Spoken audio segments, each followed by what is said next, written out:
सलाम पाकिस्तान, आप देख रहे हैं 24 न्यूज HD और मैं हूं तनसीर जैद और मैं हूं आमिना असलम। बुलेटिन का बाकायदा आगाज करते हैं। सबसे पहले बात करते हैं कोरोना वायरस के हवाले से। कोरोना वायरस के वार जारी है। मूजी वायरस मजीद 20 जाने ले गया है। 3669 मजीद अफराद के टेस्ट पॉजिटिव आ गए हैं। कोरोना वायरस के वार जारी है। मूजी वायरस मजीद 20 जाने ले गया है। 3669 मजीद अफराद के टेस्ट पॉजिटिव आ चुके हैं।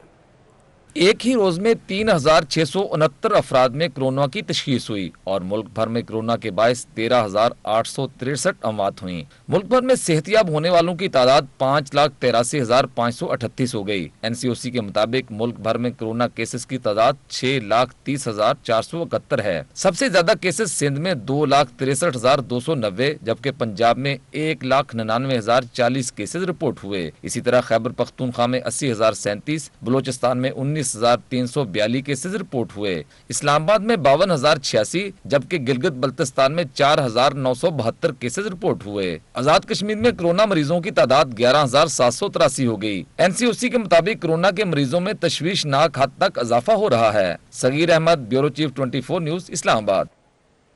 और स्मार्ट लॉकडाउन सख्त होगा या मुकम्मल लॉकडाउन होगा? कोरोना की तीसरी लहर से निपटने के लिए NCOC की बड़ी बैठक आज होगी। इजलास में ट्रांसपोर्ट, बाजारों की बंदिश और तालीमी इदारों से मुतालिक मुशावरत होगी। वजीर तालीम शफकत महमूद कहते हैं 24 मार्च को वज़राए तालीम और सेहत के इजलास में तालीमी इदारे खोलने या फिर बंद रखने पर फैसला किया जाएगा। हमारे साथ मौजूद हैं ब्यूरो चीफ इस्लामाबाद सगीर चौधरी। सगीर चौधरी, इस हवाले से मजीद डिटेल दीजिएगा। ये देखें, कोरोना की जो तीसरी लहर है उसमें बड़ी तेजी से इजाफा हो रहा है और कोरोना पॉजिटिव की तादाद जो है वो रोज बरोज बढ़ती जा रही है। आज भी 3,000 से ज्यादा जो है वो कोरोना केसेस जो है पॉजिटिव आए थे और 20 अमवात हुई हैं और अमवात की तादाद में भी इजाफा हो रहा है।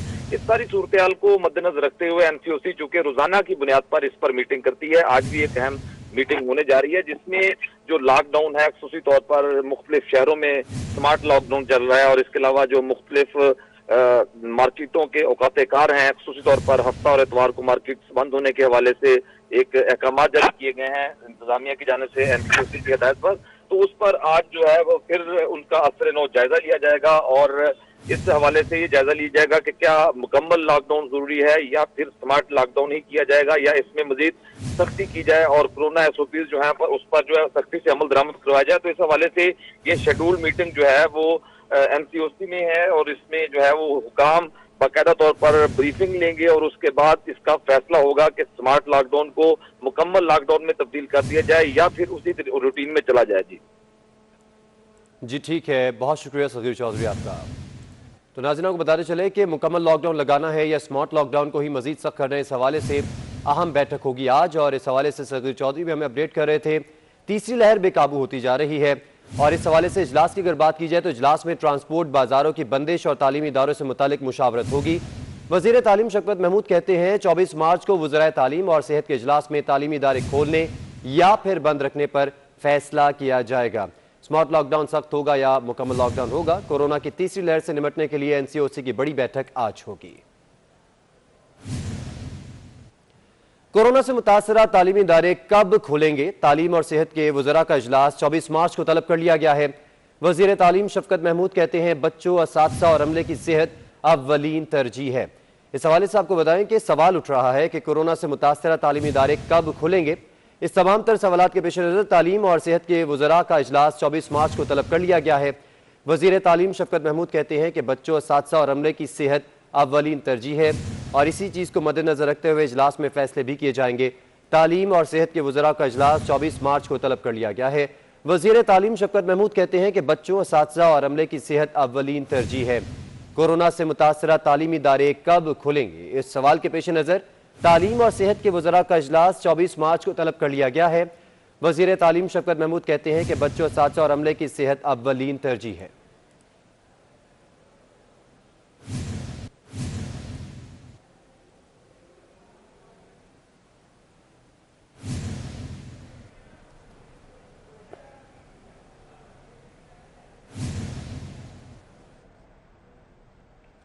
और अब आपको बताएं, शेख रशीद ने वैक्सीन लगवाने के बाद वज़ीर आज़म को कोरोना होने की खबरों को आलमी साजिश करार दे दिया।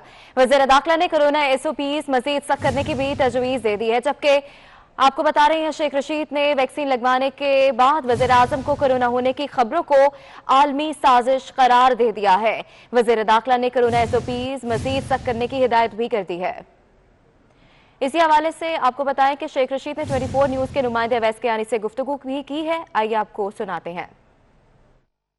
अभी कुछ देर पहले कैबिनेट के सबसे पहले मेंबर ने शेख रशीद साहब ने वैक्सीन लगवा ली है।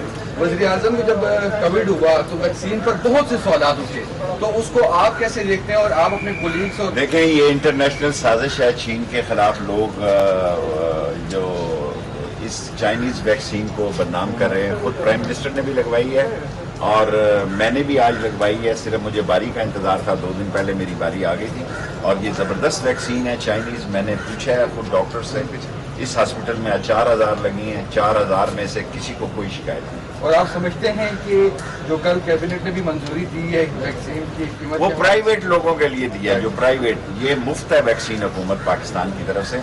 अभी ये 60 साल 70 साल की उम्र में आ गई है, इंशाल्लाह ये और नीचे और आएगी। उन लोगों के लिए क्या कहेंगे जो एसओपीज की जो है वो एसओपीज पे तो काम नहीं हो रहा है, इस पे भी मेरा ख्याल है हमें कुछ सख्त कदम उठाना चाहिए। लोग डर नहीं रहे इस कोविड से। अब इस्लामाबाद में, पाकिस्तान में सबसे ज़्यादा इस वक्त, लेकिन कोई एसओपीज पे काम नहीं हो रहा। और मेरा ख्याल है कि देखें, अल्लाह ताला इमरान खान साहब को नबी के सदक़े में सेहत दे, तो हमें सब लोगों को इस पर एसओपीज पर अमल करना चाहिए। Thank you. और अब आपको बताएं ब्रॉडशीट कमीशन ने रिपोर्ट वज़ीर आज़म ऑफिस जमा करा दी है। ब्रॉडशीट कमीशन रिपोर्ट और मुतल्लिका रिकॉर्ड 500 सफ़हात पर मुश्तमिल है। ब्रॉडशीट कमीशन ने रिपोर्ट वज़ीर आज़म ऑफिस को जमा करा दी है। ब्रॉडशीट कमीशन रिपोर्ट और मुतल्लिका रिकॉर्ड 500 सफ़हात पर मुश्तमिल है। इसी पर मज़ीद तफसीलात अमानत कशकोरी से जान लेते हैं। अमानत, क्या डिटेल्स हैं?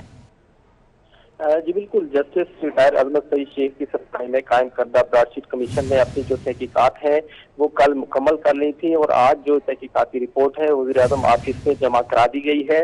ज़राए के मुताबिक वज़ीर आज़म ऑफिस में सेक्रेटरी, जॉइंट सेक्रेटरी जाहिद मकसूद ने रिपोर्ट वसूल की है और ब्रॉडशीट कमीशन की जो तहकीकाती रिपोर्ट है उसमें से 100 जो सफ़हात हैं वो सिफारिशात पर मबनी हैं, जिसमें ब्रॉडशीट कमीशन ने सिफारिशात अपनी दी हैं, जबकि दीगर जो 400 सफ़हात हैं उसमें मुख्तलिफ जो शख्सियात हैं और जो बयान रिकॉर्ड किए गए थे वो रिकॉर्ड कमीशन ने फराहम किया है। मजमूई तौर पर ये 500 सफ़हात पर मुश्तमिल रिपोर्ट है जो कि वज़ीर आज़म ऑफिस में जमा कराई गई है और कमीशन ने मजमूई तौर पर 26 जो गवाहान थे, जिनमें उस वक्त के चेयरमैन नैब और जो मुतल्लिका हुकाम थे, उनके बयान रिकॉर्ड किए गए और इसके अलावा एक लीगल कंसल्टेंट जो थी उनको कमीशन ने तलब किया था, खातून लीगल कंसल्टेंट, लेकिन ज़राए के मुताबिक वो कमीशन में पेश नहीं हुई और उन्होंने अपना बयान रिकॉर्ड नहीं कराया।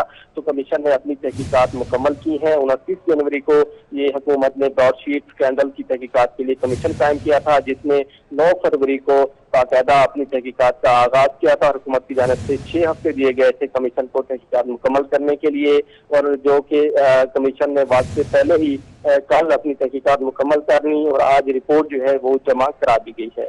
अच्छा, अमानत, ये भी बताइएगा कितने गवाहान हैं जिनके जो है बयान रिकॉर्ड किए गए हैं? बिल्कुल, ज़राए के मुताबिक कमीशन ने मजमूई तौर पर 26 गवाहों के बयान रिकॉर्ड किए हैं, जिनमें से उस वक्त के जो चेयरमैन नैब थे, जो नैब का अमला था और जो उस वक्त के वकील थे अहमद बिलाल सूफी, जो कि नैब की नुमाइंदगी कर रहे थे, उनका बयान भी रिकॉर्ड किया गया है। इसके अलावा दीगर जो कमीशन ने तलब किया था अटार्नी जनरल ऑफिस से, वजारत कानून से और वजारत खजाना से जो रिकॉर्ड तलब किया गया था वो भी कमीशन में जमा कराया गया और कमीशन ने उन हुकाम के बयान भी रिकॉर्ड किए। मजमूई तौर पर ये 26 गवाहान हैं जिनके बयान रिकॉर्ड किए गए। ताहम ज़राए का ये कहना है कि एक साबिक खातून लीगल कंसल्टेंट जो थी उनको भी तलब किया गया था कमीशन की जानिब से कि वो अपना बयान रिकॉर्ड कराएं, ताहम वो कमीशन में पेश नहीं हुई और ये कमीशन ने अपना जो तहकीकात हैं वो मुकम्मल की हैं और ये 26 मजमूई तौर पर 26 गवाहान थे जिनको कमीशन ने बुलाया और उनका बयान रिकॉर्ड किया है। और ज़राए का ये कहना है कि कमीशन ने अपनी जो अब रिपोर्ट है वो भी बाकायदा तौर पर वज़ीर आज़म ऑफिस में जमा करा दी है और ये रिपोर्ट जो है 500 सफ़हात पर मुश्तमिल है, जिसमें से 100 जो सफ़हात हैं जो कि समरी है कमीशन की तहकीकात की, उसमें कमीशन ने अपनी सिफारिशात बयान की हैं। जो जी अमानत कशकोरी, बहुत शुक्रिया अपडेट करने के लिए। कोरोना वायरस के बढ़ते खतरात, एनसीओसी का खसूसी इजलास। विफाकी वज़ीर असद उमर की ज़ेर सदारत एनसीओसी इजलास में अहम फैसले। असद उमर की जानिब से आपको बताएं, ट्विटर पैगाम में एसओपीज मजीद सख्त करने का ऐलान भी किया गया है, जबकि कोरोना मुस्बत शरह की वजह बनने वाली सरगर्मियों पर मजीद सख्त पाबंदियां आयद करने का फैसला भी किया गया है। आपको बताएं कि इस्लामाबाद में और सूबाई इंतजामिया को एसओपीज मजीद सख्त करने की हिदायत भी जारी की गई है, जबकि एसओपीज की खिलाफ वर्जियों की सूरत में क्रैकडाउन की हिदायत भी कर दी गई है। तो आपको अपडेट कर रहे हैं कोरोना के बढ़ते खदशात, एनसीओसी का खसूसी इजलास। इसी पर मजीद तफसीलात जान लेते हैं ब्यूरो चीफ सगीर चौधरी से। सगीर चौधरी, इस अहम इजलास से मुतल्लिक बताइएगा हमें। जी देखें, कोरोना के बढ़ते खतरात के पेश नजर एनसीओसी का इजलास कुछ देर पहले ही जो है वो असद उमर की ज़ेर सदारत खत्म हुआ है। अहम इजलास था और असद उमर की जानिब से एक ट्वीट भी किया गया है जिसमें अहम फैसले जो हैं वो सामने आए हैं और इन फैसलों में ये कहा गया है कि कोरोना मुस्बत शरह की वजह से बनने वाली सरगर्मियों पर जो है वो सख्त पाबंदियां आयद करने का फैसला किया गया है। इसके अलावा ये भी कहा गया है कि इस्लामाबाद और सूबाई इंतजामिया को एसओपीज पर सख्ती से अमल दरामद करने की हदायत जारी कर दी गई हैं और एसओपीज की खिलाफ वर्जी की सूरत में क्रैकडाउन की भी हदायत कर दी गई है कि अगर कहीं पे एसओपीज की खिलाफ वर्जी होती है तो फिर वहां पे जो है वो मुकम्मल क्रैकडाउन किया जाए। वो लॉकडाउन की सूरत में भी हो सकता है या जुर्माने की सूरत में भी हो सकता है। तो ये एनसीओसी के इजलास में अहम फैसले सामने आए हैं जिसमें कहा गया है कि जो कोरोना के बढ़ते हुए खतरात हैं उसके पेश नजर जो सूबाई और इस्लामाबाद इंतजामिया है वो एसओपीज पर सख्ती से अमल दरामद करवाएंगी और जहां पर अमल दरामद नहीं होगा वहां पर क्रैकडाउन किया जाए। अच्छा सगीर चौधरी, ये भी बताइएगा कि पहले कहा जा रहा था कि तमाम तर सरगर्मियां बहाल कर दी जाएंगी 28 मार्च से, अब क्या कहा गया है? क्या इस बात का फैसला किया गया है इजलास में? जी, इस बात का कोई फैसला अभी तक सामने नहीं आया और जो सरगर्मियां हैं बहाल करने से मुतल्लिक भी बहुत मुश्किल नजर आ रहा है, चूंकि खदशात का इजहार किया गया है कि कोरोना के जो केसेस हैं वो रोज बरोज बढ़ते जा रहे हैं और अमवात में जो है शरह है उसमें भी इजाफा हो रहा है। तो इसलिए जो लॉकडाउन है, स्मार्ट लॉकडाउन, उसकी तरफ भी जाना पड़ेगा और कारोबारी मराकज और तजारती मराकज जो हैं उनको पाबंद किया जाएगा शेड्यूल के मुताबिक और हफ्ता एतवार को वो बंद रखे जाएंगे। इसलिए 28 मार्च को जो सरगर्मियां हैं बहाल करने से मुतल्लिक इम्कानात बहुत कम है और इस हवाले से माहिरीन तशवीश का इज़हार कर रहे हैं कि अगर ये सरगर्मियां बहाल की जाएंगी तो फिर कोरोना मजीद फैल सकता है।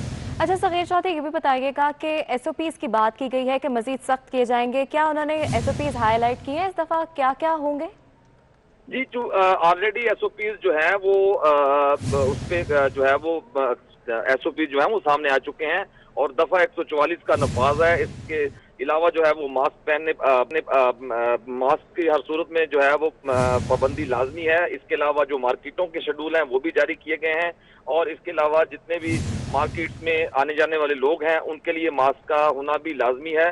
तो ये एसओपीज जो है वो ऑलरेडी दी जा चुकी हैं और इस पर सख्ती से जो है वो जिला इंतजामिया और सूबाई हुकूमतों ने अमल दरामद कराना है। उनको पहले से ये एसओपीज जो है वो जारी की जा चुकी हैं और भरपूर तरीके से उनको कहा गया है कि इस पर अमल दरामद करवाया जाए और जितने भी डिप्टी कमिश्नर्स हैं वो अपनी सरबराही में जो है वो मुख्तलिफ मार्केटों का विजिट करें और डाइनिंग है जितनी भी उसको बंद कर दिया जाए, क्योंकि रेस्टोरेंट में पहले जी सगीर चौधरी, बहुत शुक्रिया आपका तफसीलन अपडेट करने के लिए।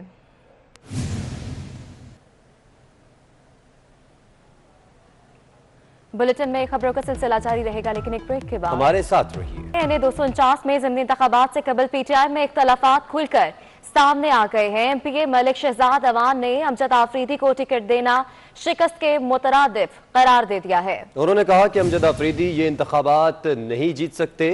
मलिक शहजाद अवान ने PTI के चीफ ऑर्गेनाइजर सैफुल्लाह नियाजी को खत लिखकर आगाह कर दिया है कि ये नशिस्त हारे तो गवर्नर सिंध, पार्लिमानी बोर्ड, जनरल सेक्रेटरी समेत तमाम अहदेदारान इसके जिम्मेदार होंगे। इस हवाले से आपको अपडेट कर रहे हैं कि PTI के अंदरूनी इख्तलाफात खुलकर सामने आ चुके हैं और मलिक शहजाद अवान ने 24 न्यूज़ से खुसूसी गुफ्तगू भी की थी, वो भी आपको सुनाते हैं और वो भी आपको सुनाएंगे। लेकिन अभी आपको इस हवाले से मजीद तफसीलात जानने के लिए हमने राब्ता किया है 24 न्यूज़ के नुमाइंदा फैसल खान से। फैसल बताइएगा, PTI में अंदरूनी तौर पर भी अब इख्तलाफात सामने आ गए हैं और शिकस्त को एक तरीके से एक्सेप्ट करने के लिए कमजोर उम्मीदवार को मैदान में उतारा जा रहा है। जी, NA 249 का ज़िमनी इंतखाब है और ये पाकिस्तान तहरीक इंसाफ के लिए एक बड़ा मुश्किल मरहला बना है, क्योंकि जब से इस इंतखाबात के लिए कैंडिडेट का ऐलान हुआ है तो पाकिस्तान तहरीक इंसाफ के अपने ही MPAs और दीगर लोगों की जानिब से जो है सवालात उठाए जा रहे हैं। इसी हवाले से पाकिस्तान तहरीक इंसाफ के जो बल्दिया से MP हैं मलिक शहजाद ऐवान, अब उन्होंने चीफ ऑर्गेनाइजर सैफुल्लाह नियाजी को एक इंकशाफात से भरा ख़त लिखा है, जिसमें उन्होंने ये इंकशाफ किया है कि पाकिस्तान तहरीक इंसाफ का पार्लिमानी बोर्ड है, उसने पहले ही तस्लीम कर लिया है कि ये इलेक्शन वो नहीं जीत सकते NA 249 का, इसलिए उन्होंने कमज़ोर कैंडिडेट अमजद आफरीदी को ये टिकट दिया है। ये इंकशाफ उन्होंने अपने ख़त में लिखा, जिसमें उन्होंने कहा कि इस जवाब ने उनको हैरान कर दिया। जब उनसे पूछा गया कि आपने अमजद आफरीदी को क्यों ये टिकट दिया, तो उनका कहना था कि ये तहरीक इंसाफ ये इलेक्शन नहीं जीत सकती, इसलिए अमजद आफरीदी को ये ख़त दिया है। जबकि मलिक शहजाद ऐवान का कहना है कि अगर ये पाकिस्तान तहरीक इंसाफ की सीट हारती है तो इसके असरात पाकिस्तान के पॉलिटिक्स पर नजर आएंगे, क्योंकि ये पाकिस्तान तहरीक इंसाफ का एक मजबूत गढ़ है जिससे फैसल वापडा ये इलेक्शन जीते थे। उन्होंने ये भी कहा अपने ख़त में कि पाकिस्तान तहरीक इंसाफ का पार्लिमानी बोर्ड, कराची की क़यादत, गवर्नर सिंध और जो है सैफुल्लाह नियाजी भी इसके जिम्मेदार होंगे अगर ये इस इलेक्शन में उनको शिकस्त होती है, क्योंकि अगर उन्होंने कोई बरवक्त एक्शन नहीं लिया और इस कैंडिडेट को तब्दील नहीं किया तो पाकिस्तान तहरीक इंसाफ की इलेक्शन हार सकती है और इसके तमाम तर जिम्मेदार ये तमाम अफराद होंगे। इस हवाले से मलिक शहजाद ऐवान का कहना था कि अगर पाकिस्तान तहरीक इंसाफ उनके जो तजवीज़ करदा कैंडिडेट हैं जिनके उन्होंने नाम दिए, अगर उनको उम्मीदवार बनाती है तो वो ये इलेक्शन जीत सकती है। ताहम अब पाकिस्तान तहरीक इंसाफ इस पर क्या फ़ैसला लेगी, लेकिन पाकिस्तान तहरीक इंसाफ के जो MP हैं मलिक शहजाद ऐवान पहले भी कई बार वज़ीर आज़म को ख़त लिख चुके, गवर्नर सिंध को ख़त लिखा, पार्लिमानी बोर्ड को ख़त लिखा और अब इन्होंने एक और ख़त लिखा है सैफुल्लाह नियाजी को जो चीफ ऑर्गेनाइज़र हैं पाकिस्तान तहरीक इंसाफ के, और उनको ये कहा है और उसमें ये इंकशाफ किया है कि पाकिस्तान तहरीक इंसाफ की मकामी क़यादत इस इलेक्शन में पहले से ही हार गई है। ठीक है फैसल खान, बहुत शुक्रिया आपका। MP मलिक शहजाद ऐवान ने अमजद आफरीदी को टिकट देना शिकस्त के मुतरादिफ करार दे दिया है। उन्होंने कहा कि अमजद आफरीदी ये इंतखाब नहीं जीत सकते और इस हवाले से MP मलिक शहजाद ऐवान ने 24 न्यूज़ से खुसूसी गुफ्तगू भी की, आपको सुनवाते हैं। हल्का 249 के नीचे 3 सूबाई असम्बली के हल्के आते हैं। एक मेरा हल्का है 115 जो मैं सिटिंग MP हूँ, मुझे एतमाद में नहीं लिया। साथ में 115 से इंजीनियर अब्दुर्रहमान बुनेरी फैसलवाड़ा साहब के नीचे इलेक्शन लड़े थे जिन्होंने 16,000 वोट लिए, उनको भी इस उम्मीदवार को ऊपर इतराज है। और एक PS 118 है जो इस 249 का हिस्सा है, उसकी एक UC 23 वहां से 118 से फवान साहब इलेक्शन लड़े थे, उन्होंने भी बहुत सारे वोट लिए, उनको भी एतमाद में नहीं लिया गया। 249 के सारे सीनियर वर्करों का इसको ऊपर जबरदस्त किस्म के तावुज़ात हैं कि ये हमारी जीती हुई सीट पिछले 2.5 साल से हमने 50 से 60 करोड़ रुपए यहाँ फेडरल गवर्नमेंट फैसलवाड़ा साहब के फंड से मुख्तलिफ जगहों पे पानी, गैस, बिजली के प्रोजेक्ट पे खर्च किया, जो कि लोगों की ये डिमांड थी कि यहाँ पर जो है हमें इलाकाई मकामी को रहनुमा दिया जाए, उम्मीदवार दिया जाए ताकि हम उसको सपोर्ट करें। हमें कहा गया कि ये यहाँ पख्तूनों का इलाका है, हमने पख्तून कैंडिडेट उतारा है। अमजद अफरीदी जरूर हैं लेकिन ये फरीदी हैं, अफरीदी नहीं है, इनको पश्तो भी नहीं आती, ना ये पख्तून है ना ये पंजाबी हैं और यहाँ फरीदी बरादरी का कोई वोट बैंक नहीं है 249 के अंदर। इस वजह से हमारे जी ठीक है, बहुत शुक्रिया। पीपल्स पार्टी ने चेयरमैन सेनेट के इंतखाबात के खिलाफ इस्लामाबाद हाई कोर्ट में दरख्वास्त दायर कर दी है। इसी पर मजीद तफसीलात जान लेते हैं एहतशाम कयानी से। एहतशाम बताइएगा। देखिए, नौ मुंतखब सेनेटर यूसुफ रजा गिलानी ने सीनियर वकील फारूक एच नाइक के जरिए इस्लामाबाद हाई कोर्ट में चेयरमैन सेनेट के इलेक्शन को चैलेंज कर दिया है। दरख्वास्त दायर की गई है जिसमें यह इस्तदा की गई है कि चेयरमैन सेनेट का इलेक्शन जो है उसे कलअदम करार दिया जाए। यूसुफ रजा गिलानी के हक में जो 7 वोट पड़े, प्रिजाइडिंग अफसर ने उनको मुस्तरद किया और वो बदनीयती उन वोटों को मुस्तरद करने में शामिल थी, उस फैसले को भी कलअदम करार दिया जाए और जब तक इस केस का फैसला नहीं हो जाता तब तक जो चेयरमैन सेनेट सादिक संजरानी हैं उनको काम से रोका जाए। अब जब दरख्वास्त दायर होनी थी इससे कबल मुख्तलिफ हलकों में और हुकूमती हलकों से ये बात सामने आ रही थी कि जो पार्लियामेंट की कार्रवाई है और जो सेनेट की इंटरनल प्रोसीडिंग है उसको किसी कोर्ट ऑफ लॉ में चैलेंज नहीं किया जा सकता। उस पर हवाला दिया जा रहा था आर्टिकल 69 का कि आर्टिकल 69 के तहत जो पार्लियामान की जो भी प्रोसीडिंग है वो अदालत में चैलेंज नहीं हो सकती। लेकिन ये दरख्वास्त जो दायर की गई है इसमें जो एडवोकेट फारूक एच नाइक देखें, उन्होंने बड़ा वाज़े तौर पर लिखा है कि जो चेयरमैन सेनेट का इलेक्शन है वो सेनेट की इंटरनल प्रोसीडिंग नहीं है, ये पार्लियामेंट की प्रोसीडिंग नहीं है, आर्टिकल 69 के अंडर नहीं आती, बल्कि आर्टिकल 60 के तहत ये बाकायदा एक इलेक्शन था और जो प्रिजाइडिंग ऑफिसर का फैसला है वोट्स मुस्तरद करने का, वो कोई प्रोसीजरल फैसला नहीं। बहुत शुक्रिया एहतशाम। इलेक्शन कमीशन में सेनेटर यूसुफ रजा गिलानी के खिलाफ नहली केस की समाअत हुई। चीफ इलेक्शन कमिश्नर बेंच का हिस्सा फिर नहीं बने। इसी पर मजीद तफसीलात जिशान भट्टी से जान लेते हैं। जिशान, फिर से हिस्सा नहीं बने, क्या डिटेल्स हैं आपके पास? तो बिल्कुल देखिए, कॉज लिस्ट में तो चीफ इलेक्शन कमिश्नर इस बेंच का हिस्सा थे, लेकिन समाअत में वो इस बेंच का हिस्सा नहीं बने। तहरीक इंसाफ के दरखास्त गुजार जो हैं फ़र्क हबीब और मलिका बुखारी वो पेश हुए और उन्होंने तरमीम शुदा दरखास्त जो है यूसुफ रजा गिलानी की बतौर सेनेटर नायली की वो जमा करवा दिया, जिसपे इलेक्शन कमीशन मेंबर KP इरशाद कैसर है उनका कहना था कि इलेक्शन कमीशन का जो हुक्मनामा था उस पर मनो जो है वो अमल नहीं किया गया। जो तहरीक इंसाफ ने तरमीम शुदा दरखास्त जमा करवाई है उसमें 2 MNAs हैं जो तहरीक इंसाफ के वीडियो में मौजूद हैं, उनको बतौर गवाह जो है वो फ्रीक बनाया गया, जबकि इलेक्शन कमीशन का ये कहना है कि उनको मुकम्मल फ्रीक बनाया जाए और इलेक्शन कमीशन को भी सुनेगा और उनके खिलाफ भी कार्रवाई की जा सकती है। तो लिहाजा ये मुकम्मल हुक्मनामे पर अमल दरामद नहीं किया गया, जिसपे मलिका बुखारी ने भी दलाइल दिए। उनका ये कहना था कि इलेक्शन कमीशन अपने इख्तियारात का इस्तेमाल करते हुए तहकीकात कर सकता है, शफाफ इंतखाबात करवाने का पाबंद है। तो इलेक्शन कमीशन में जो यूसुफ रजा गिलानी और अली हैदर गिलानी के वकला भी पेश हुए थे, आज उनको नोटिस जारी हुए थे, तो उनकी जानिब से बहुत शुक्रिया अपडेट करने के लिए। लाहौर हाई कोर्ट में वफाकी वजीर इत्तलात व नशरियात शिबली फराज को ओहदे से हटाने के लिए दायर दरख्वास्त पर समाअत। अदालत ने शिबली फराज के खिलाफ दरख्वास्त नाकाबिल समाअत करार देकर खारिज कर दी है। इस हवाले से आपको अपडेट कर रहे हैं। लाहौर हाई कोर्ट में वफाकी वजीर इत्तलात व नशरियात शिबली फराज को ओहदे से हटाने के लिए दायर दरख्वास्त पर समाअत हुई।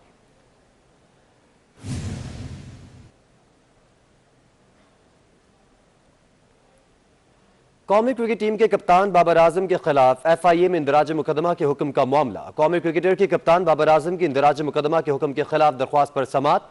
अदालत ने कौमी क्रिकेट टीम के कप्तान बाबर आजम के खिलाफ इंदराज मुकदमे का हुक्म मुअत्तल कर दिया। अदालत ने FIA और हामिजा मुख्तार को नोटिस जारी करते हुए जवाब तलब कर लिया। मजीद जान लेते हैं मलिक अशरफ से। जी मलिक अशरफ, बताइएगा। में कौमी क्रिकेट टीम के कप्तान बाबर आजम के खिलाफ इंदराज मुकदमा की दरखास्त पर समाअत हुई है और अदालत ने जज ऑफ पीस की जानिब से बाबर आजम के खिलाफ FIA में मुकदमा दर्ज करने का हुक्म मुअत्तल कर दिया है और अदालत ने FIA और हमीजा मुख्तार को नोटिस जारी करते हुए जवाब तलब किया है। लाहौर हाई कोर्ट के जस्टिस असद जैद गुरार ने इस दरख्वास्त पर समाअत की और दरख्वास्त गुजार की जानिब से यह मौक़िफ़ इख्तियार किया गया था कि जज ऑफ पीस ने हामजा मुख्तार की दरख्वास्त पर मुकदमा दर्ज करने का हुक्म दिया है और इस मुकदमे में साइबर एक्ट की दफात भी शामिल की गई हैं। मज़ीद इसमें यह भी कहा गया है कि दरख्वास्त गुजार जो हैं वो कौमी क्रिकेट टीम के कप्तान हैं और बहुत से एजाज़ात कौमी जो है वो हासिल कर चुके हैं और ये जो मुकदमा दर्ज किया गया है वो उनको ब्लैकमेल करने के लिए दर्ज करवाया जा रहा है। अदालत से ये सदा की गई थी कि अदालत जज ऑफ पीस का FIA को मुकदमा दर्ज करने का हुक्म जो है उसको कलअदम करार दे। मलिक अशरफ।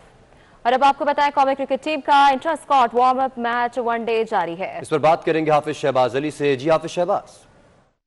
हम कदाफी स्टेडियम में मौजूद हैं और यहाँ पर जहाँ आज शहर का मौसम बड़ा दिलकश है, वहीं पर इस वक्त कौमी क्रिकेट टीम की दौरा जनूबी अफ्रीका और जिम्बाब्वे की तैयारियों के सिलसिले में आज वनडे मैच खेला जा रहा है, जिसमें शादाब 11 और बाबर 11 की टीमें आमने सामने हैं। सुबह शादाब 11 के कप्तान शादाब खान ने टॉस जीतकर पहले फील्डिंग करने का फैसला किया था, जो कि आगाज़ में तो बड़ा अच्छा साबित हुआ क्योंकि पहले ही ओवर में हैदर अली शाहीन शाह अफरीदी का शिकार हुए, लेकिन उसके बाद से बाबर आजम और इमामुल हक बड़ी उम्दा बैटिंग कर रहे हैं। इस वक्त बाबर आजम ने अपनी सेंचुरी मुकम्मल कर ली है, जबकि इमामुल हक भी 45 रन के साथ विकेट पर मौजूद हैं। अगर इस मैच के हवाले से अब तक बात की जाए तो 21 ओवर में 104 रन बनाए हैं बाबर 11 ने और उनका सिर्फ एक ही खिलाड़ी आउट हुआ है। अगर दोनों टीमों के हवाले से बात की जाए तो दोनों टीमों के जो खिलाड़ी हैं उन्हें दो तकसीम किया गया है। बाबर आजम 11 में बाबर आजम के साथ साथ इमामुल हक, हैदर अली, उनके अलावा आसिफ अली, इसके साथ साथ सऊद शकील और दीगर नुमाया बैट्समैन इस टीम का हिस्सा हैं। जबकि अगर शादाब 11 के हवाले से बात की जाए तो शादाब 11 में शहबाज अली, बहुत शुक्रिया आपका। हम वापस आएंगे इस ब्रेक के बाद। हमारे साथ रहिए। ब्रेक के बाद एक बार फिर आपको खुश आमदीद कहते हैं। आपको बताएं कि टिकटॉक गर्ल हरीम शाह पर तशद्दुद का मुकदमा दर्ज कर लिया गया। हरीम शाह ने तशद्दुद के खिलाफ अपने असल नाम फिजा हुसैन के नाम से दरख्वास्त दायर की है। इसी पर मजीद तफसीलात सगीर चौधरी से जान लेते हैं। सगीर, बताइएगा। जी देखिए, मशहूर टिकटॉक गर्ल हरीम शाह पर जो तशद्दुद हुआ इसका मुकदमा थाना गोल्डा में दर्ज किया गया और हरीम शाह जो है उसने अपना असल नाम फिजा हुसैन बताया है पुलिस को, जिसके मुताबिक जो है वो E11 में वो रहती थी और वहां पर बहादुर शेर अफरीदी और एक आयशा नाजम लड़की आए थे और उन्होंने दोनों ने जो है उन्हें मिलकर तशद्दुद का निशाना बनाया और उसके बाद बाकायदा उन्हें फोन पर धमकियां दी जा रही हैं। तो इस पर अब जो है मुकदमा दर्ज कर लिया गया और हरीम शाह बाकायदा साइबर क्राइम या FIA से भी रिव्यू करेंगी और उसके खिलाफ भी मुकदमा दर्ज करवाएंगी। जी सगीर चौधरी, बहुत शुक्रिया। न्यूज स्टूडियो से फिल वक्त इतना है। 24 न्यूज, बाखबर 24